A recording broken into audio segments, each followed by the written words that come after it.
Do you want to know the secret to getting hired or the blind spot that may get you fired? Well, stick around because we are going to be talking about type 8s at work. The good news is I've done the research for you, so you don't have to. I have life-changing and career-advancing advice compiled from leading experts like Beatrice, Chestnut, and Susan Drumm. And what's till the end, because I'm going to be sharing the 3 things you need to know about a type 8 team leader.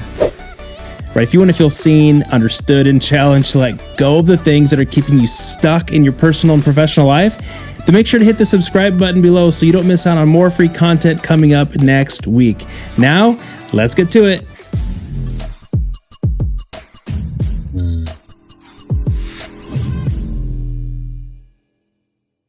For the 8, their superpower is decisive leadership that gets people into the right seats and empowers people to take action.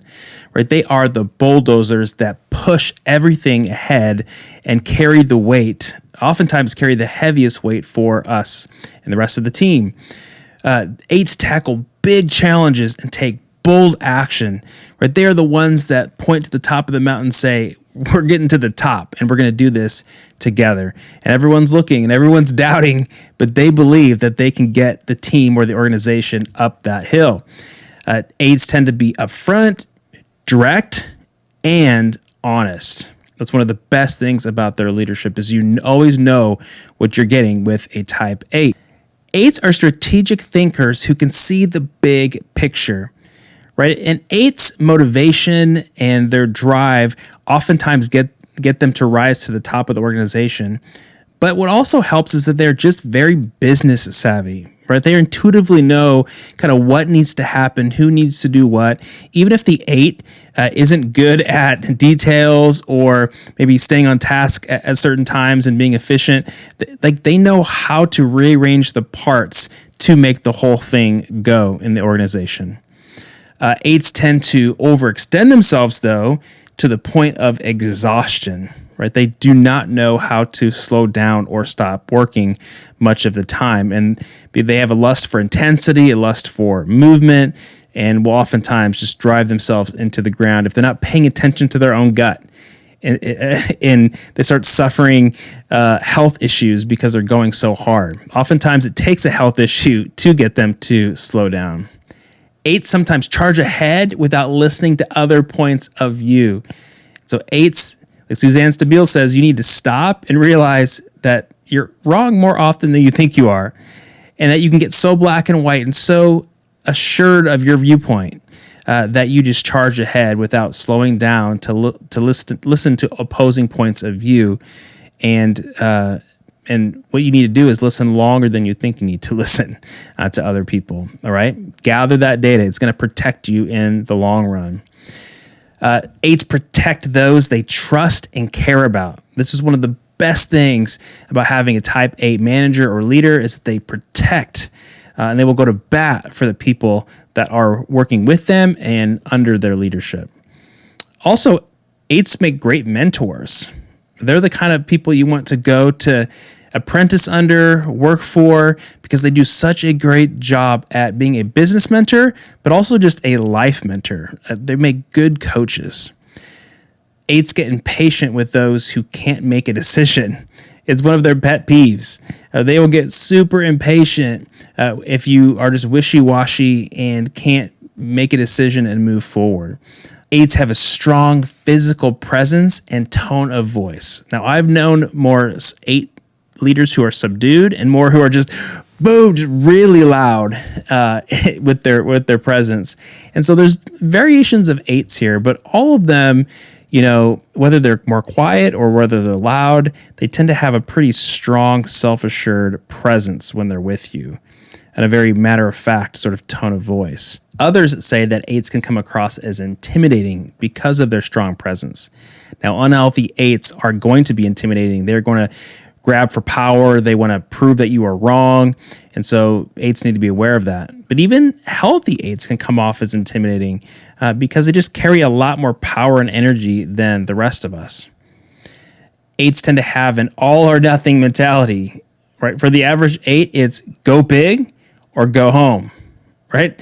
They'll ask others, are you in or are you out? You with me or you not? Right? Eights don't know what it's like to be half in or to do something halfway.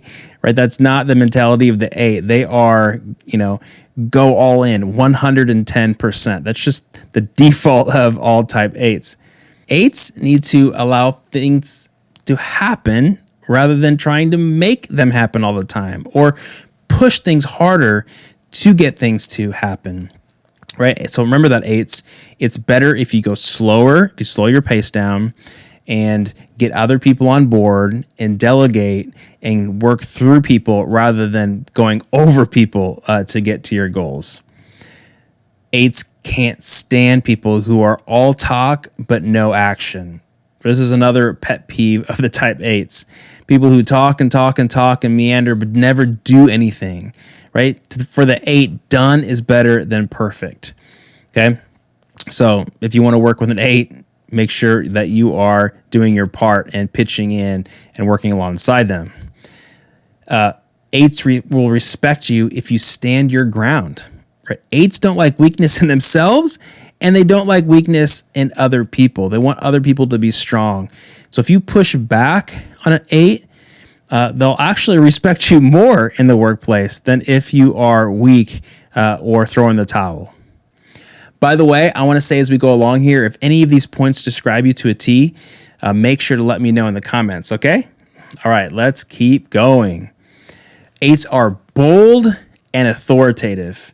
And oftentimes they were bold and authoritative from birth. They carry the same sense of authority as adults, even when they were kids. Eights are clear and concise in their communication. Eights aren't typically writing long-winded emails. Just expect that in the workplace. When you're communicating through text or emails, they're going to be probably very blunt, very clear, and concise. They're not going to waste words. Okay, and again, this could make them come off as a little intimidating in indirect communication or email. But just know that that's just their style of communication, all right? So don't take it personally if you think that they're mad. All right, eights get impatient with details. Eights are like, let's go. Like, here's the vision, here's the dream, here's where we're going, let's go. And the type one will be like, okay, what's the plan? Where are the documents? And eights are like, we don't need those. Let's just go. There's no time. There's no time. We got to go now. And that's just how an eight feels, is the pressure to go and go fast, okay? But eights need to slow down and work through those details. It's going to win the trust of everyone else on the team. Eights care a lot about forward momentum. If things are going normal speed, that oftentimes feels slow to a type eight. Right? They want to see things happening. They want to see people moving. They want to see people serving. They want to see goals being reached, right? They want to see progress and forward momentum. And oftentimes they have a hard time celebrating the small wins because they want big wins and big things to be happening.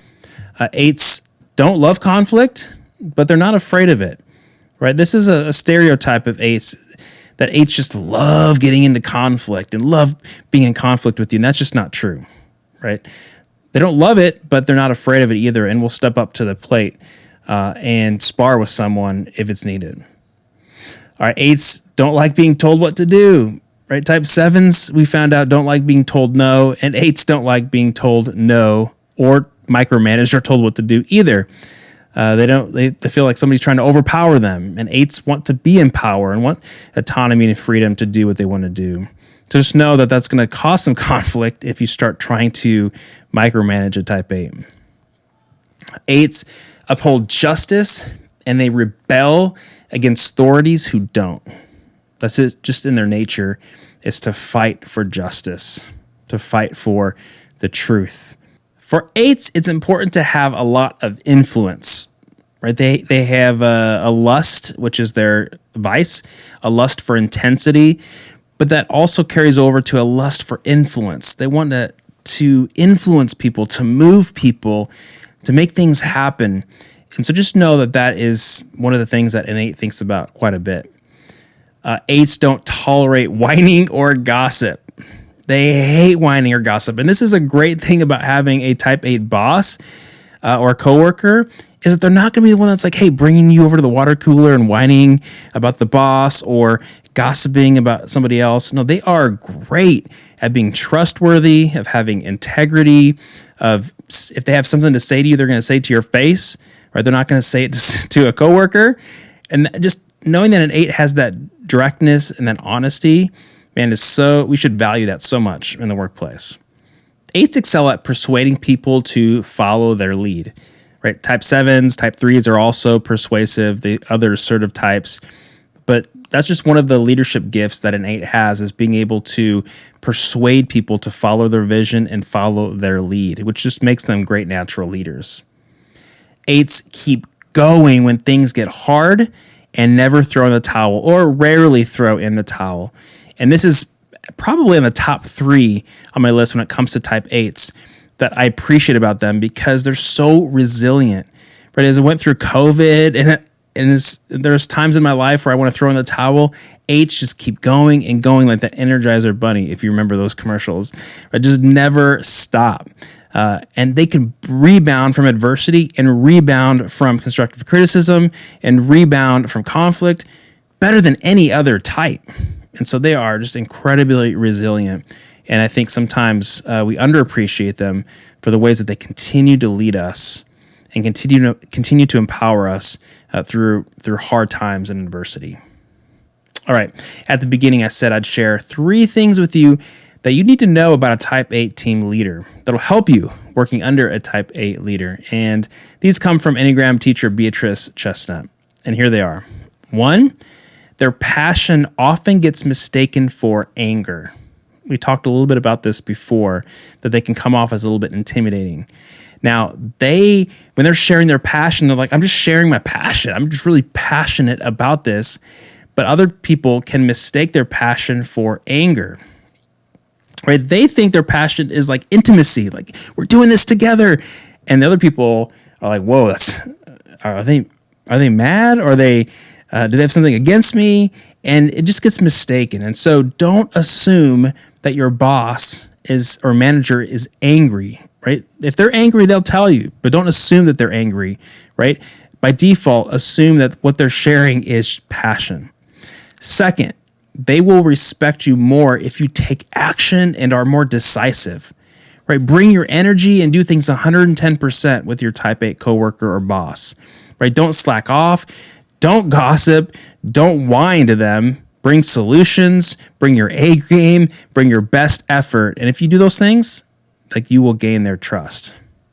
3, they like to go big and go fast. Right? They might not always care about the details, like we talked about earlier. They might not realize how their big decisions will impact others. And so remember, they have that lust for intensity and want to make a big splash all the time. And so just affirm their powerful leadership. Make sure to tell them thank you a lot, right? But don't be afraid to challenge them. They want feedback. If you ask an 8, they'll be like, yes, I value feedback a lot. All right, thank you for joining me today. My name is Tyler Zock, a co-founder of One Hope Church. I'm an Enneagram coach and the author of the 40-Day Gospel for Enneagram Devotional series, and your personal guide to helping you transform your life, your relationships, and workplace by giving you spot-on truths for your type. If you enjoyed the content today and want to go through this with your team, let me know. I'd love to do a session with you or a day workshop with you or your team. This works perfect as a staff development day. Like, your team will walk away with many aha moments as they become more self-aware, more empathetic towards each other, and just more energized to work with each other moving forward. And make sure to hit that like button to tell YouTube this video is helpful so that they share it with other people like you. Now, you can binge watch my Type 8 videos right here, or check out this playlist with over 90 minutes of teaching on all 9 Enneagram types right here, and I'll see you in the next video.